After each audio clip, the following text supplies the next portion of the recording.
Life insurance corporation India की एक company जिसका एसेट अंडर मैनेजमेंट यानी कि जितना पैसा उसके पास है जिसका वो मैनेजमेंट करती है, लोग इंश्योरेंस कराते हैं, पैसा आता है उसको वो मैनेज करता है, वो पाकिस्तान की पूरी जीडीपी से 1.5 गुना है। भारतीय मिलिट्री साइज बहुत बड़ा है, एयरफोर्स नेवी बहुत बड़ा है, टेक्नोलॉजी में भी वो दिन रात इस पे काम कर रहे हैं, असलहा साजी की इंडस्ट्री भी उनकी ग्रोथ कर रही है। इंडिया 150 अरब डॉलर्स की सिर्फ आईटी एक्सपोर्ट करता है। हमारे जो है वो अभी जो है वो ओवरऑल एक्सपोर्ट जो है वो 25 अरब डॉलर से ऊपर नहीं जा पा रही है। पाकिस्तान इंडिया से कंपैरिजन करता है बार बार, एक कंपनी इंडिया की, उसका एसेट बेस इससे ज्यादा है। अगर एलआईसी का पैसा पाकिस्तान को दे दिया जाए तो उसके सारे कर्जे खत्म हो सकते हैं। कम से कम 100 अरब डॉलर की ट्रेड है चीन और इंडिया की, वो भी कभी वॉर पे नहीं जा सकते।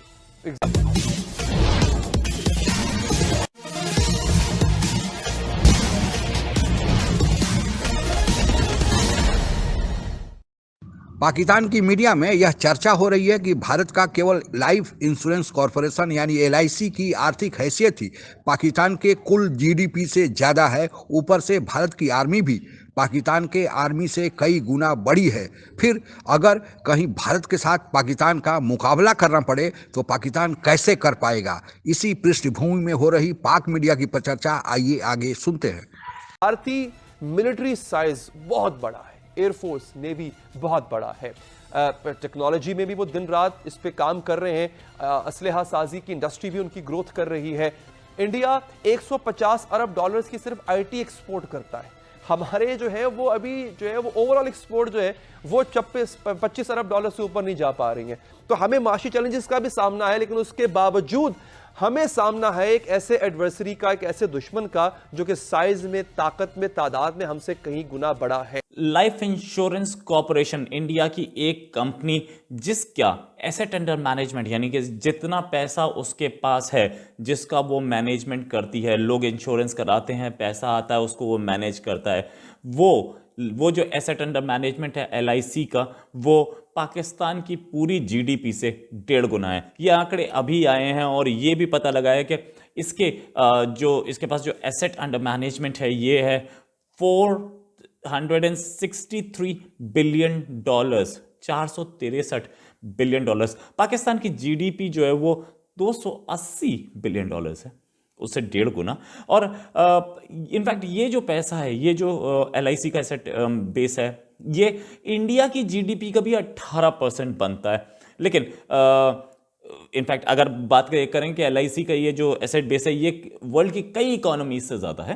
पाकिस्तान इंडिया से कंपैरिजन करता है बार बार, एक कंपनी इंडिया की, उसका एसेट बेस इससे ज़्यादा है। अगर एलआईसी का पैसा पाकिस्तान को दे दिया जाए तो उसके सारे कर्जे खत्म हो सकता है। इंडिया एक्वायर कर रहा है, वेपनाइज कर रहा है खुद को। क्या हम सर उस बिगड़ते हुए तवाजुन को बैलेंस में लाने की क्या उस पोजीशन में है? क्या हमारी कोशिश कामयाब होगी? ब्लॉक्स बन चुके हैं सर। चाइना हमारा एलाय, हम चाइना के एलाय हैं, चाइना हमें अपने आप को वेपनाइज करने में मदद भी देता है। चाइना पे कोई आफत आती है या इंडिया को एडवेंचर करता है, विल वी बी ऑब्लाइज्ड कि हम भी उसमें उसका हिस्सा बने सर? नहीं, नेवर। हम एलाइज हैं in politically how we can support each other, और ना कभी चाइना आएगा हमारी किसी मुश्किल वक्त में, ना सिचुएशन में आएगा, ना हमें इस तरह मजबूर किया जा सकता है कि हम उनके खिलाफ, और ना ही वो चाहेगा। क्योंकि देखिए सब लोग हर तरफ से अपने रास्ते बंद नहीं करते, उनको अपने रास्ते खुले रखने पड़ते हैं। इस वक्त कम से कम 100 अरब डॉलर की ट्रेड है चीन और इंडिया की, वो भी कभी वॉर पे नहीं जा सकते। 85 बिलियन डॉलर पे उसका एक्सटर्नल डेट है, 85 बिलियन डॉलर पे। और टोटल अगर आप कर्जा बोलें तो पाकिस्तान के ऊपर टोटल 283 बिलियन डॉलर्स का कर्जा दिखता है सामने, एसेट्स एंड लायबिलिटीज इंटरनल और एक्सटर्नल सारा मिला के।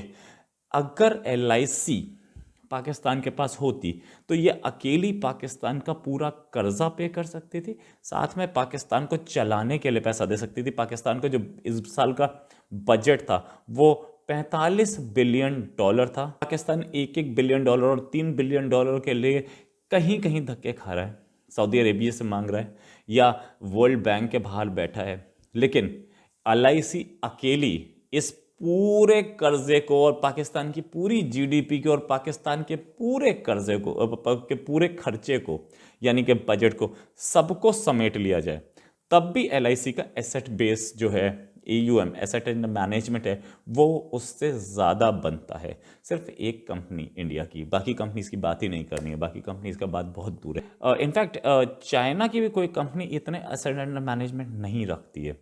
ये वर्ल्ड की 5th लार्जेस्ट कंपनी और ज़्यादातर कंपनी बाहर की हैं। चाइना की भी कोई ऐसी एसेट मैनेजमेंट वाली कंपनी हमें आज तक दिखी नहीं है, लेकिन हो सकता है मेरी निगाहों में ना हो। इससे चाहता है अगर वो इंडिया से वो कश्मीर का राग ना गाए, 370 का ना गाए, तो वो $3 बिलियन तो LIC से ही ले सकता था। इंडिया गवर्नमेंट ऑफ इंडिया की जरूरत नहीं थी, $3 बिलियन तो LIC ही दे देती उसको। तो यानी जहां पे इस किस्म की बाइंडिंग्स हो, इतनी जंगों की बातें तो की जाती हैं, जंगें लड़ना मुश्किल तरीन हो जाए कि चीन उससे अपसेट ना हो और पाकिस्तान को वो कहे कि S-400 आ गया। अब S-400 का सुन लीजिए, S-400 की तरह के बहुत सारे superior systems, air defence systems हमेशा से इंडिया के पास रहे। इंडिया का अगर पलड़ा भारी रहा है पाकिस्तान एयरफोर्स के मुकाबले में, तो हमेशा उनके ground based air defence systems में रहा, क्योंकि उनके पास रूसी निज़ाम के जो सिस्टम्स आते थे वो बहुत हाईली कैपेबल सिस्टम्स थे।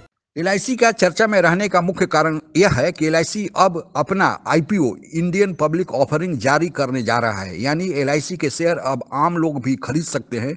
इस प्रकार आम लोगों को शेयर बेचकर 1 लाख करोड़ रुपया LIC द्वारा सरकार के खजाने में जमा किया जाएगा। बीमा धारकों के पैसे को अगर छोड़ दें तो LIC की कुल अपनी पूंजी यानी टोटल वैल्यूएशन $510 बिलियन है। अगर इसमें बीमा धारकों का पैसा भी शामिल कर लें तो बीमा धारकों का कुल पैसा $28.3 ट्रिलियन LIC के पास है। तो एक तरफ आप देख सकते हैं कि LIC की आर्थिक हैसियत $510 बिलियन की है और दूसरी तरफ पाकिस्तान की जीडीपी की कुल वैल्यूएशन $299 बिलियन ही है। इसी कारण पाकिस्तान में भारत के आर्थिक हैसियत की चर्चा गाहे बगाहे होते रहती है। आर्थिक स्थिति से ही रक्षा स्थिति जुड़ी हुई है, क्योंकि जितना पैसा देश के पास होगा उतना ही पैसा वह अपनी सेना पर, सेना के अपग्रेडेशन पर खर्चा कर सकता है। पाकिस्तान के कुल कमाई का 40% सेना खर्च कर जाती है और उसमें सेना के केवल सैलरी और पेंशन ही शामिल है। सेना के लिए अपग्रेडेशन, नए नए सामानों, रक्षा सामानों के खरीदने का उसमें शामिल नहीं है। 40% खर्चा करने के बाद सेना पर पाकिस्तान के पास केवल 60% ही विकास के लिए और बाकी सेंट्रल गवर्नमेंट और राज्यों को देने के लिए पैसा बचता है। फिर उस स्थिति में पाकिस्तान, अब स्थिति यह हो गई है कि पाकिस्तान ने जो बाहरी देशों से कर्जा लिया है उन कर्जों पर सूद अदायगी के लिए भी पाकिस्तान के पास पैसा नहीं बचता है। जो अखबारों में उसका विवरण दिया गया है उसके अनुसार पाकिस्तान को प्रत्येक वर्ष कर्ज की अदायगी के लिए $12 बिलियन चाहिए और यही कारण है कि पाकिस्तान में हमेशा यह चर्चा बना रहता है कि भारत की आर्थिक स्थिति एक तरफ बढ़ रही है और उसके कारण भारत अपने रक्षा को अपग्रेड कर रहा है, अपनी सेनाओं की ताकत को बढ़ा रहा है। तो अगर कभी भारत के साथ मुकाबला हुआ तो पाकिस्तान की हालत क्या होगी।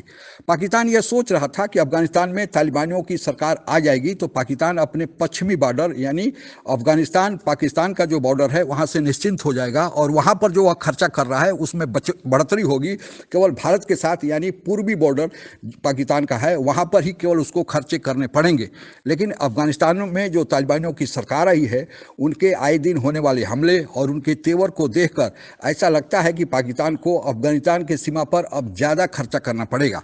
पाकिस्तान अगर भारत से सुलह कर ले, जो कि भारत हमेशा से चाहता है, और भारत की एक ही शर्त है कि पाकिस्तान जो है वह भारत में अपने आतंकियों को भेजना बंद कर दे और इस शर्त को मान ले, भारत के साथ दोस्ती कर ले, तो इस सीमा पर खर्चा भी बंद हो जाएगा। हालांकि अभी भारत के साथ सीमा पर शांति बनाए रखने का एक करार चालू है, लेकिन भारत के साथ वह परमानेंट इसे किया जा सकता है कि कोई भी देश एक दूसरे पर हमला नहीं करेगा, तो पाकिस्तान को ज़्यादा बचत होगी और भारत के साथ अगर वह कारोबार शुरू करता है तो फिर पाकिस्तान के लिए फ़ायदे ही फ़ायदे हैं। यह सोचना पाकिस्तान के जनता का, पाकिस्तान की सेना का, पाकिस्तान के जो राजनीतिक अधिकारी लोग हैं, सत्ता में बैठे हैं, उनका काम है।